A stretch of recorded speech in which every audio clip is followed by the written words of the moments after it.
I see them in front of me. Okay, like just try keep up with them, and then okay, if you can't keep up with them, pick someone else. Quickly.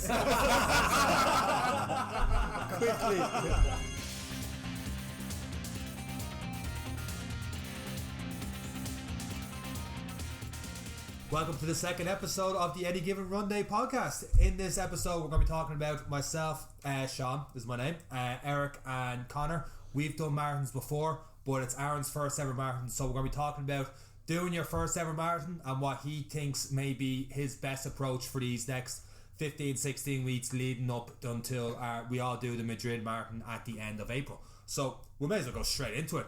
What the hell are you going to do for the next 15-16 weeks? Bearing in mind you haven't crossed the road in 2 years. let's just put that out there. Let's just remind everyone listening that this man sits in an office from 6 in the morning until 3 in the afternoon. Barely gets 5,000 steps in the day. Barely. How do you get to work in the morning? Bus. How do you really get to work early in the morning? Bus or a taxi. So we need to paint a picture of what kind of your background is here. So as we said last week, a 5k in Marley Park about 2 years ago was yeah, it's probably even maybe a little bit longer than 2 years. I'm not going to admit that. So what's the plan? I think the first 2 weeks is literally just to get back running again. Right. Get up to like a 5k the first week and get up to like a proper 5k in the 2 weeks. And then try and build it up from there. Now, to a lot of people at home, like, we know you, so I know you're stubborn. So I know, like, you saying I'll get up to a 5k in a week, but 5k is actually quite a big step for someone who hasn't ran or someone who hasn't done it. But I just know on your level of stubborn, you're like, no, I'll do it. But for everyone listening, they'd probably agree, or you two agree, maybe the 5k is a big step for people who haven't done anything, you know.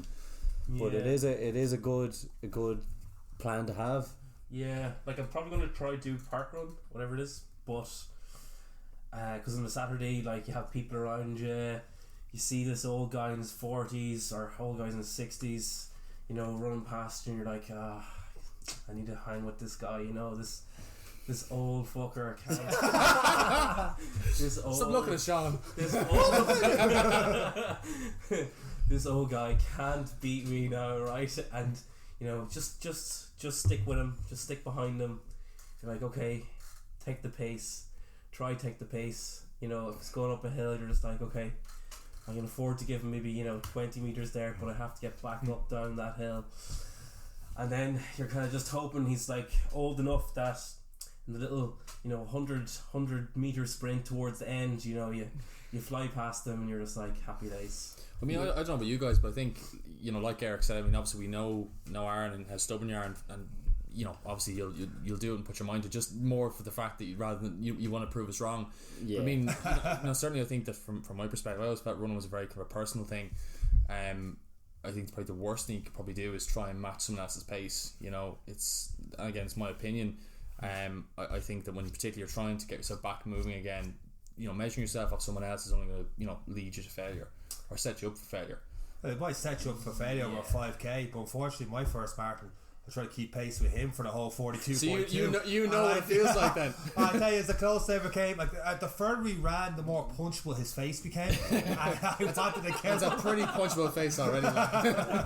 We don't like to talk about it too often. No. Maybe we'll leave that one for later. It's probably the lowest. But again, like that, in terms of the long distance in the marathon, you are going to be humbled by, as you say, the old people, because what they have is experience. They have mileage in the legs.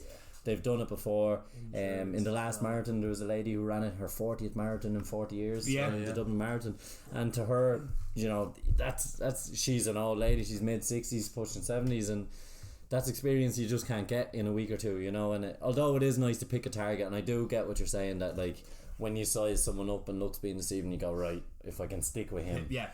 And it's a good push. It's the reason why people join running clubs. It's to be pushed along. It's to have something. It's to be drawn along. It's the husky in front that's going to pull the sleigh. Essentially, you just need to cling on to something to get you over that next corner, next hurdle, next hill. It is that muscle memory, because like the first couple of times I trained for it, the idea of doing even half marathons was like, man, I gotta go running out there for 2 hours, and that distance just seemed like a long time. Where like you were saying in the first podcast, you go out now and do a 2.5 hour run, and it's nothing to you. And like the third time I did a marathon, mentally it was by far the easiest. I hadn't trained as much for that one as I had for the second one, but mentally it was like I knew what was coming, I knew what my body was capable of, and it just became a lot easier. So those big distances can seem very daunting when you first start, but then it is that repetition of getting the long runs. But to your point, Aaron, I think building up towards a 5k over 3-4 weeks, especially if you've only got 16 weeks to do a marathon, at the end of 4 weeks the 5k should be somewhat comfortable and seeing your time starting to go down if you're going to do it in 16 weeks. Now if your goal isn't to do a marathon in 16 weeks, obviously take your time, pace yourself out until you get towards that 5k, but we all start at different points, and that's the reason why I suppose Couch to 5k exists. Yeah. Is because it is a milestone for people. You know, people always go, especially when we're doing the long distance, and I was quite active and posting up on the Instagram, not to rub it in the faces of people to say, oh, I'm after running 2.5 hours, or I've covered 27k in X amount of time. And then someone else would put up, I ran a 5k, and I'd send them, Jesus, well done, that's a big achievement, well done. They're like, sure, it's nothing compared to what you do. And the response is, and it would be to Aaron, it's never what I've done or what you can do, it's how far you've come from where you started. And that's what this whole thing is about. It's what each of us can do from where we've started last week, and how the training goes, and hopefully people listening just remember that it's not about beating the person beside you, it's about how far you come along the way on any given run day. And that's why we're doing it. It's any day you go out, can you be better than your last self? And that's what we're trying to achieve. And that's, I suppose, the advice I would give Aaron on his run, and that's your way of doing it, is I'm going to be him, I'm going to be her, and it'll get me across the line. It's not even beat, it's just I need to hang with that person. That keeps you going. It's like I see them in front of me, okay, like just try keep up with them, and then okay, if you can't keep up with them, Pick someone else. Quickly, pick someone behind you. I don't think there's ever been a race that I've done though there hasn't been like just one person that keeps lurking near you, and you're like, when I get to the finish line, I'm going to be ahead of him. Him or her. I don't care what. And there always just seem to be, you pull away a bit and then they catch up, or they pull away and all of a sudden you see with this, or and you you're go like, up a hill and then they catch up and you're like, what are you doing here? Like, yeah. Yeah, but like the race, a marathon, like training, is everything. It's peaks and troughs. You are going to have your times and you're feeling comfortable. You're going to have your time. For me, running the hills, when I'm going uphill, I have to drop off. Yeah, I don't do too well up the hills, but once I re-established after that, so people who have passed me, I'd pass them a kilometre later. So again, when you're looking at distances that long, it's a long race. It is a marathon, not a sprint, and and it's likewise with the training, and like Aaron is saying, like you're sticking with people around you, but there's going to be others around you. You'll find your level with people, and you'll encourage each other along the way. Likewise with the training as well. So it's important to remember those key little factors as well. That there is going to be several people around you that you'll notice on the runs, like we have. You recognise the same hairband or the same illuminous top. Oh, I've seen them a while ago. Same hairline. Yeah. or lack thereof. Makes us aerodynamic, like. But yeah, it is important to keep those little mental games. I suppose is the best way for those troughs and peaks through the run and through the race. I always found when I was near the end, even though I'd be like encouraging people to keep on going, I was almost half saying it for myself as well. Just if I could push someone on, I could push myself you get on. Those leaders' legs, exactly. You find like if you're trying to pulling someone up and go with them, you kind of get that little extra to keep on going. But when you look at you got 15, 16 weeks, and you talk about building up to a 5k. Would you have a look online at Google for different marathon plans, or have you just went, I'm going to try and do a 5k and that's it then? Yeah, no, I'm just going to try to do a 5k and then build up. So once you get to 5, 10's the next goal, and build your way up from that way? Yeah, kind of. Well, like I'll probably have different distance runs throughout the week. Right. I think first of all, try get up to 5k in 2 weeks. If I accomplish that, which I hopefully will, then look into some program of trying to actually build up more pace and try and keep try and make sure that it's bearable. Gotcha. Whereas I'm not struggling. I don't do 10k after the first 5, build up to 5k, do 10k, and then I'm absolutely burnt out the next day because I still go work and still have to be a bit mobile around the office, even though it's only 5,000 steps. Gotcha. You're at a small disadvantage to when we did it because we had the race series. So unless you get something in the next 8 to 10 weeks to sign up to do like a half marathon, for example, like when we did our first 3 was the Dublin City Marathon. So we're able to go right by the end of September. I need to get half marathon pace at least and be somewhat comfortable doing it, and then build the last 6 weeks towards the main thing. Whereas you're at a slight disadvantage because you're like, you got to go from 15, 16 weeks out straight through to your neck at the moment, with the exception of the 5k Marley Park runs. Your next big race is Madrid for that last one. So it's literally just build up the pace lead there.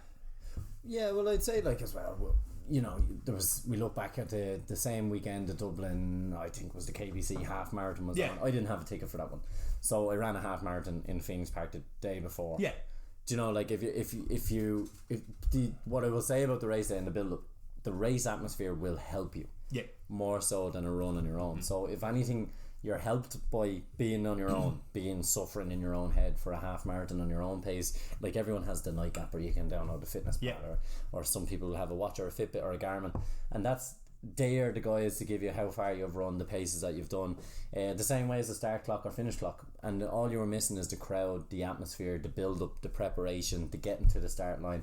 You're missing that kind of experience in the 10k, but if you can build it up with 5ks and 10ks, you can build up that kind of atmosphere. Because I think of anything on the day, you get this, like we talked about the leaders' legs or something, you get that a little bit of extra of the crowd around you, the people around you, there's someone to hang on to. So I think you're not really missing out, if especially people can't afford it in the new year, just signing up and this, that and the other, like they're not cheap. Oh no, definitely not. I just found that there's a different mentality, there's a different approach when you're put there on race day, which is usually the same time. Absolutely. And you can still mimic it to a certain extent, but when you're with the crowds and your pace is thrown off a little bit at the start, and you see people rush ahead of you, and you just build up that mentality, and you'll have some after the park runs as well, where you're like, don't immediately chase after the guy beside you, because you're going to ruin your pace. And you might think at the start, you've got all this adrenaline and stuff. I know my first one was like, you had all this adrenaline and you're just like, I'm good to go, let's get it done. And 3k and you're like, Declan Moffat playing a Maddie finding the first ditch. Where's that bus stop? So I think that kind of wraps up your preparation for the next two weeks, leading towards a 5k, building up towards your first marathon. And then the next episode, Eric, we're going to be talking about you and how you somehow went from a goalkeeper to doing triathlons and endurance running, and why you've got a €400 watch on your wrist as well. So that is going to be on week 3 of the podcast. Thank you for listening to this week's episode. Thank you for downloading, subscribing, and sharing it on your Instagram stories as well. Anyone else anything to add? No, we'll see you next week. See you next week.